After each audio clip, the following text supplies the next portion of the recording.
Can Shedeur Sanders play football in the NFL? Well, let's find out together. No more opinions. Let's talk to the tape. It's 3rd and 9. They're going to come with the 5-man pressure. 1, 2, 3, 4, 5-man pressure. They're going to play man across the board. Hey, if defense is playing man-to-man, they're turning their back. Shedeur Sanders, he identifies the defense is in man-to-man coverage, so nobody is watching him. He also identifies the defense does not have contain. He escapes out the pocket. On 3rd and 9, he picks up the first down. He slides down to safety. Check for Shedeur Sanders. Let's keep it rolling.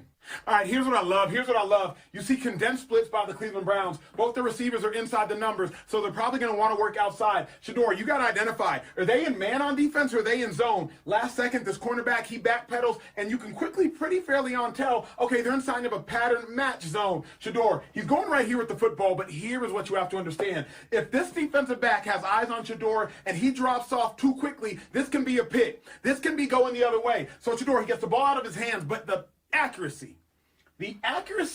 of this football between not one but two defenders and a fully outstretched defender, pinpoint perfect. The accuracy of that ball, pinpoint perfect. Can Shedeur Sanders play football in the NFL again? We finding out together. Fans are excited.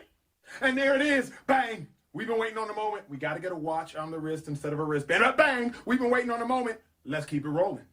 But in all honesty, this play is why Shedeur Sanders should have gotten in the first round. You're going to see his touch. You're going to see his ability to keep his eyes downfield, even when there's a rush. You got 5 receivers wide. That makes the defense show their hand. Okay, I can tell. They're just in a 4-man rush, probably playing cover 4 behind it. It's going to be basic. Shedeur Sanders, don't pressure. Don't get frazzled. Eyes downfield. Here's what I love. Eyes, whole time, downfield. Keep watching it. Even defenders in his face. Eyes, downfield. Watch as he starts to scramble. Eyes, downfield. The whole time, eyes, downfield.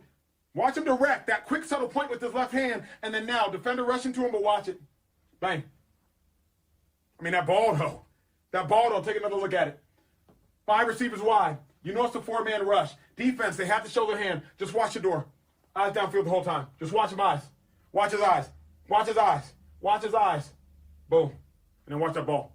Throw it where only your receiver can catch it. Can Shedeur play football in the NFL? Well, we kind of found out. Sure looks like it. Ready, break. In the history of NFL drafts,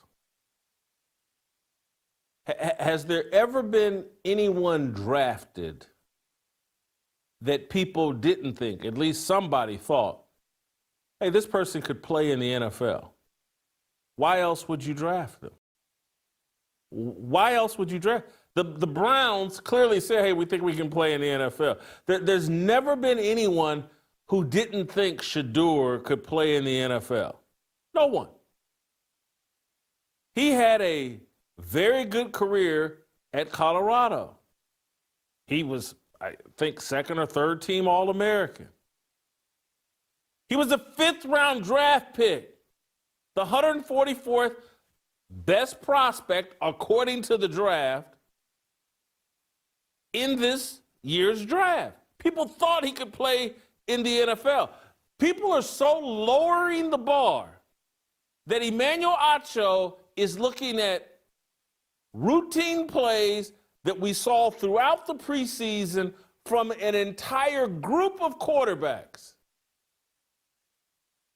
and pretending like, well, we've never seen this before, or pretending that no one thought Shedeur could complete a single pass, let alone a touchdown pass, in an NFL preseason game.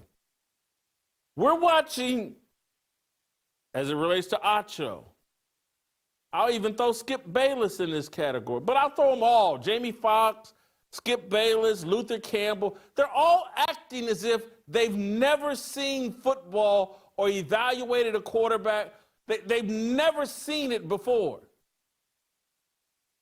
All kinds of quarterbacks complete passes in the preseason and in the regular season. All kinds of quarterbacks have good games. But can they sustain it? Can they walk that tightrope for a season, a full game, a career?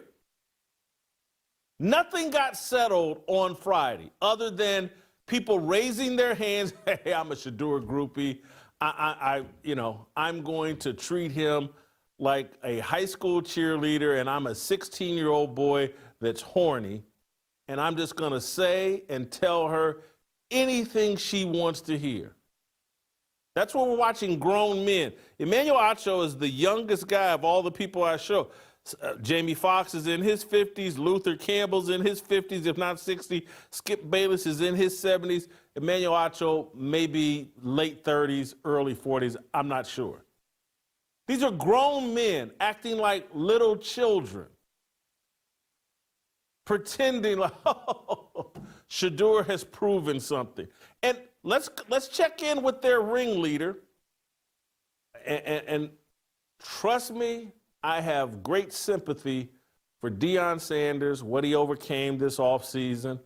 I'm actually, and you're not going to believe this, but it's the truth, I'm actually rooting for Colorado this season. I want Deion to experience success.